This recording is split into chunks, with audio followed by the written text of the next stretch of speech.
Hello students, आज के इस वीडियो में हम पढ़ने वाले हैं क्लास 8 का पार्ट 3 चतुर्भुजों को समझना। पार्ट शुरू करने से पहले, प्रश्नावली 3.1 हल करने से पहले मैं चाहती हूँ मैं आपको इसका सामान्य परिचय समझा दूँ, इंट्रोडक्शन इस पार्ट का समझा दूँ। इस पार्ट में या इस प्रश्नावली आगे की सभी प्रश्नावलियों में उपयुक्त होने वाली जो शब्दावली है वो मैं आपको थोड़ा सा बता दूं, जिससे कि आपको प्रश्नावली 3.1 करना बहुत ही आसान हो जाएगा, बहुत ही सरल हो जाएगा। तो हम इसके अंदर पाठ में उपयोग होने वाले साधारण से शब्द और छोटी मोटी चीज़ें इस वीडियो में देखेंगे, तो जिससे आपको ये पाठ जो है बहुत ही आसानी से समझ में आएगा। देखिए, सबसे पहले हम बात कर लेते हैं बहुभुज की। जैसे कि पाठ का नाम है चतुर्भुजों को समझना।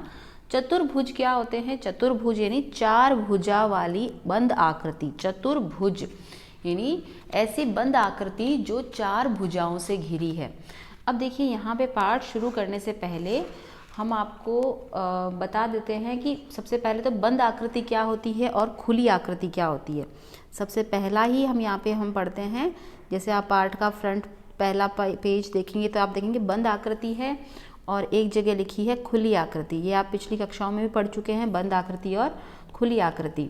तो देखिए, बंद आकृति क्या होती है? ऐसी आकृति जो चारों तरफ से बंद है, भले ही उसका शेप कैसा ही हो।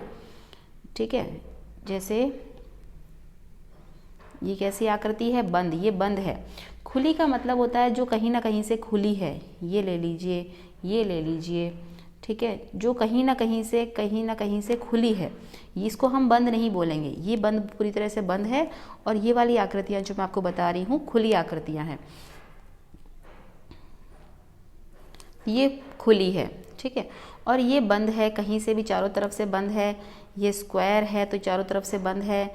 ये रेक्टेंगल है तो ये चारों तरफ से बंद है। तो इस तरफ से ये क्या है? ये वाली तो है बंद आकृतियाँ और ये है आपकी खुली आकृतियाँ। तो ये आपका पहला अंतर हो गया, पहला शब्द जो आपका मेन था, बंद और खुली आकृति। इसके बाद देखिए, इसके बाद में आपकी शब्दावली आती है बहुभुजों का वर्गीकरण, यानी बहुभुजों को अलग अलग वर्गों में रखा गया है। जैसे त्रिभुज, बहुभुजों के आपके अलग अलग नाम दिया है। जैसे त्रिभुज, त्रिभुज का नाम जैसे नाम से ही हमें पता चल रहा है, त्रिभुज यानी ऐसी आकृति, ऐसी बंद आकृति जो तीन भुजाओं से घिरी है, इसे बोलेंगे त्रिभुज। नाम से ही पता चल रहा है त्रि यानी तीन, त्रिभुज। इसके बाद में जैसे शब्द है चतुर्भुज, जैसे पाठ का नाम है चतुर्भुजों को समझना, चतुर्भुजों को समझना। तो चतुर्भुज, चतुर्भुज होता क्या है वो भी हमें पता होना चाहिए। चतुर्भुज का मतलब है ऐसी बंद आकृति जो चार भुजाओं से घिरी है, भले ही वो चारों भुजाएं समान हो, जैसा कि वर्ग में होता है। जैसे ये चारों भुजाएं समान बनाने की कोशिश करी है मैंने, लेकिन बन नहीं पाई है, समान नहीं बनी है अभी भी। आप स्केल से नाप कर चार भुजाएं बराबर नाप की बना सकते हैं। ये बिल्कुल सही बना है। तो ये चारों भुजाओं से घिरी बंद आकृति है, इसे क्या बोलेंगे? चतुर्भुज। इसी तरह से त्रिभुज हो गया, चतुर्भुज हो गया, पंचभुज। पंचभुज यानी पांच भुजाओं के घिरी हुई बंद आकृति, पंचभुज। पंचभुज यानी पांच भुजाएं हैं जिसकी एक और दो हो गई, ये एक, ये दो, ये तीन, ये चार और ये पांचवी भुजा। तो पांच भुजाओं से घिरी बंद आकृति को बोलेंगे पंचभुज। इसी तरह से षडभुज, सप्तभुज, अष्टभुज, नवभुज, दसभुज, यानी भुजाएं जो है वो बढ़ती जाएगी। उसी प्रकार से चतुर्भुज का जो नामकरण है वो आगे चलता रहेगा। ठीक है, इसके बाद में हमारे शब्दावली आती है विकर्ण। आप एक शब्द पढ़ेंगे विकर्ण। विकर्ण क्या होता है? किसी भी बहुभुज का विकर्ण क्या होता है? किसी भी बहुभुज का विकर्ण उसके किन्हीं भी दो शीर्ष, किसी भी दो शीर्षों को जोड़ने से प्राप्त रेखाखंड होता है। जैसे कि मान लीजिए ये मैंने कोई एक चतुर्भुज बनाया, इस चतुर्भुज में विकर्ण क्या होगा? विकर्ण क्या होता है?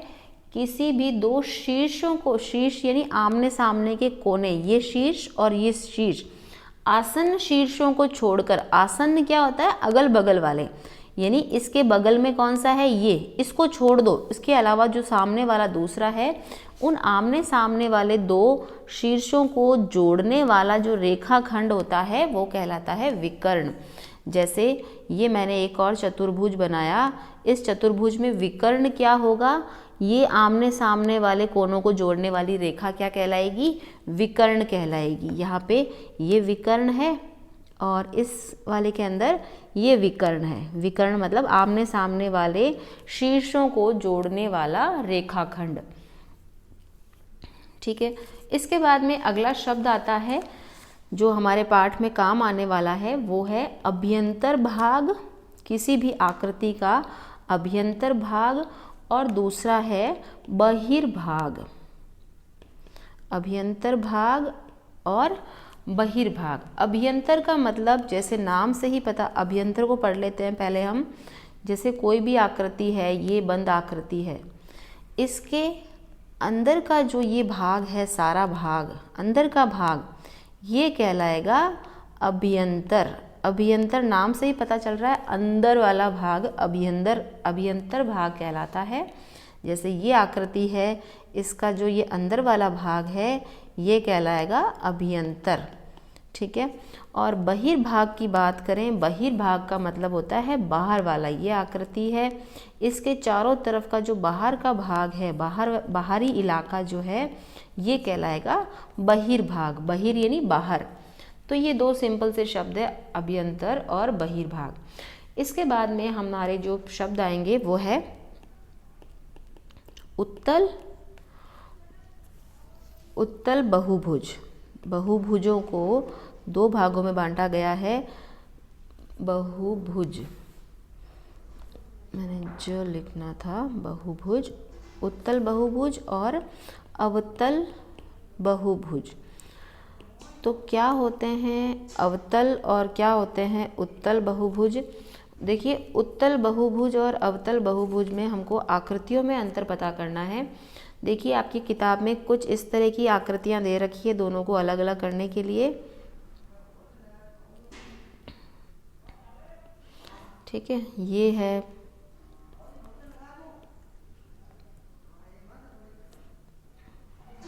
ठीक है, ये इस तरह की आकृतियां दे रखी है आपके।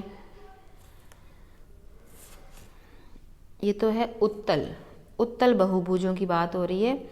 तो ये बहुभुज जो है ये कैसे हैं, उत्तल। उत्तल शब्द को आप कैसे याद रखें, उत्तल को आप ऐसे याद रखें, उत्तल का मतलब होता है, उत्तल को कैसे रखें, उभरा हुआ।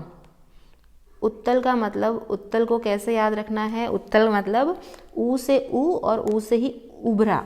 तो उत्तल भाग यानी उभरे हुए भाग जो है वो कहलाते हैं उत्तल बहुभुज, यानी जो उभरे हुए हैं, मोटे से हो रखे हैं, वो होंगे उत्तल बहुभुज। और अवतल मतलब, अवतल को कैसे याद रखेंगे, अवतल के नाम पे आपकी किताब में जो उदाहरण दे रखे हैं वो कुछ इस तरह के हैं। ठीक है, इस तरह का है, कुछ इस तरह के हैं। ये इस तरह के भाग जो है आपकी किताब में अवतल के नाम पे दे रखे हैं। तो अवतल का मतलब, मैं जो जहाँ तक मैं समझ पाई हूँ और जहाँ तक इसका किताब का कहने का मतलब है, अवतल मतलब अंदर ठसे हुए भाग, अंदर की तरफ जो मुड़े हुए हैं, अंदर की तरफ जो ठसे हुए हैं, उनको बोला गया है अवतल बहुभुज। तो देखिए, इनमें उत्तल में और अवतल में आपको अंतर साफ दिख रहा होगा। जो उत्तल है वो उभरे हुए हैं, बाहर की तरफ फैले हुए हैं, मोटे से हैं, और जो अवतल है वो अंदर की तरफ, देखिए कहीं ना कहीं इसमें अंदर की तरफ आ रखे हैं, अंदर की तरफ ठसे हुए हैं। ठीक है, ये हो गया आपकी बात उत्तल और अवतल की। इसके बाद में नेक्स्ट शब्दावली जो आपकी आती है वो है, वो क्या है, सम और विषम। सम और विषम बहुभुज। बहुभुजों को सम और विषम बहुभुज में बांटा गया है, सम बहुभुज और विषम बहुभुज। तो क्या होते हैं सम बहुभुज, क्या होते हैं विषम बहुभुज। सम बहुभुज का मतलब यहाँ पर है ऐसे बहुभुज जिनकी कोई ना कोई नहीं, सारी की सारी भुजाएं समान है। जैसे मैंने ये एक त्रिभुज बनाया, तो इस त्रिभुज की तीनों भुजाएं मान लीजिए एक त्रिभुज बनाया है, एक मैं चतुर्भुज बना देती हूँ। तो मैंने ये नापी तो नहीं है, लेकिन मैं अंदाजे से आपको समझाने के हिसाब से कह रही हूँ। मान लीजिए ये 3 सेंटीमीटर है, ये भी 3 सेंटीमीटर है और ये भी 3 सेंटीमीटर है। इस चतुर्भुज की मान लीजिए ये 4 सेंटीमीटर भुजा है, ये भी 4 सेंटीमीटर की भुजा है, ये भी 4 सेंटीमीटर है और ये भी 4 सेंटीमीटर है। तो हम देख रहे हैं कि इस त्रिभुज में तीनों भुजाएं 3-3 सेंटीमीटर की है, यानी तीनों बराबर बराबर है। तो जब तीनों भुजाएं बराबर होती है, समान होती है, तो ऐसे बहुभुज को बोलते हैं समबहुभुज। और हम यहाँ पे 3 सेंटीमीटर ना लिखें और सिंपल सा तीनों भुजाओं पे एक एक ऐसा कट लगा दें, तो इस कट का मतलब भी क्या है, तीनों पर एक एक कट लगा है, मतलब ये भुजाएं तीनों क्या है, समान है। एक कट की बजाय हम 2 कट भी लगा सकते हैं, लेकिन हमें ये दोनों 2-2 कट जो है सभी भुजाओं पर लगाने होंगे। तो सभी भुजाओं पर हमने 2-2 कट लगा दिए, मतलब ये सभी भुजाएं आपस में, चारों भुजाएं क्या है, समान है। इसी प्रकार से और एक कोई उदाहरण देख सकते हैं हम। जैसे ये तो त्रिभुज था, ये चतुर्भुज था, हम एक पंचभुज ले लेते हैं। इस प्रकार का एक कोई पंचभुज है, इसकी हमने इस तरह भुजाएं बनाई है। ये हमने उदाहरण के लिए लिए हैं, तो हो सकता है भुजाएं छोटी थोड़ी बहुत ऊपर नीचे हो। ये 2 सेंटीमीटर, ये 2 सेंटीमीटर, ये भी मान लीजिए 2 ही सेंटीमीटर है, ये भी 2 ही सेंटीमीटर है और ये भी 2 सेंटीमीटर है। तो यहाँ पे पांचों भुजाएं जो है 2-2 सेंटीमीटर की है। तो यहाँ पे मैं क्या कर सकती हूँ, पांचों भुजा पे एक कट लगा देती हूँ। मैं एक कट लगाऊँ या 2 कट लगाऊँ, एक ही बात है। सब पर समान तरह से या तो सभी के ऊपर 2-2 कट लगाओ या सभी के ऊपर एक एक कट लगाओ। तो सबके ऊपर मैंने एक एक कट लगाया, मतलब सभी जो है आपस में बराबर है। इसका मतलब ये किस प्रकार के बहुभुज है, समबहुभुज। दूसरा आता है विषम बहुभुज। विषम यानी अलग अलग, जिसका नाप अलग अलग है। जैसे मैंने ये एक त्रिभुज बनाया, अब ये आपको देखने से ही पता चल रहा है कि ये त्रिभुज की भुजाएं जो है अलग अलग नाप की है। जैसे मैंने ये चतुर्भुज बनाया, आपको लग रहा है कि इसकी भुजाएं अलग अलग नाप की है, ठीक है। जैसे मैंने एक पंचभुज बनाया, ये 2 भुजाएं तो मैं समान नाप की बना रही हूँ और ये जो बाकी की जो है ये मैं अलग नाप की बना रही हूँ। तो ये आपको दिख रहा है यहाँ पे सबका नाप अलग अलग है। यहाँ पे क्या है, इसमें ये 2 का नाप अलग है, इन 2 का अलग है। मान लो ये 2 समान नाप की है, तो 2 के ऊपर मैंने कट लगा दिया, 2 पे कट लगाया, मतलब इन दोनों का नाप समान है, इसका नाप अलग है। तो जिन 2 भुजाओं पर एक ही तरह का कट लगा होता है, यानी उन दोनों का नाप समान है। जैसे यहाँ पर इन दोनों का नाप समान है, ये दोनों समान नाप की है, और ये समान नाप की है। तो इस तरह से ये जो चतुर्भुज है वो सम और विषम होते हैं। सम बहुभुज और विषम बहुभुज। सम बहुभुज यानी जिनमें सारी भुजाएं समान होती है, और विषम बहुभुज यानी जिसमें सभी भुजाओं का नाप अलग अलग होता है, ठीक है। इसके बाद में होता है हमारा जो नेक्स्ट टॉपिक है, नेक्स्ट शब्दावली, वो है कोण योग गुणधर्म। कोण योग गुणधर्म क्या कहलाता है, क्या होता है? इस कोण योग गुणधर्म का मतलब है कि जो एक त्रिभुज है, एक त्रिभुज के तीनों कोणों के योग की बात की जाती है जब, तो कोई भी एक त्रिभुज ले लीजिए आप। ये आपने एक त्रिभुज लिया, इस त्रिभुज के 3 कोण हैं, 1, कोण नंबर 2 और कोण नंबर 3। तो तीनों कोणों का जो योग है वो कितना होगा, 180 डिग्री होगा। एक त्रिभुज के तीनों कोणों के मापों का योग 180 डिग्री होता है, यही कहलाता है कोण योग गुणधर्म। तो मैंने क्या कहा, एक त्रिभुज के तीनों कोणों के मापों का योग कितना होता है, 180 डिग्री होता है। यानी इसके कोण, ये कोण का आपको पता ही है निशान होता है कोण का, या एंगल जिसे बोलते हैं, कोण 1 प्लस कोण 2 प्लस कोण 3, तीनों कोणों का योग कितना होगा, 180 डिग्री होगा। तो ये होता है कोण योग गुणधर्म। यानी एक त्रिभुज के तीनों कोण जो है उनका योग हमारे पास में कितना होता है, हमेशा 180 डिग्री होता है, ठीक है। अब ये हमने कर लिया है सारे छोटी मोटी शब्दावली जो पाठ प्रश्नावली 3.1 को हल करने में काम आएगी। और अब मैं हल करने वाली हूँ प्रश्नावली 3.1। तो प्रश्नावली 3.1 का हल देखने के लिए आप देखिए मेरा नेक्स्ट वीडियो, और नेक्स्ट वीडियो में मैं ये प्रश्नावली हल करने वाली हूँ। और अगर आपको ये वीडियो समझ आया तो इस चैनल को सब्सक्राइब कीजिए, वीडियो को लाइक कीजिए, अपने दोस्तों के साथ शेयर कीजिए। Thank you for watching.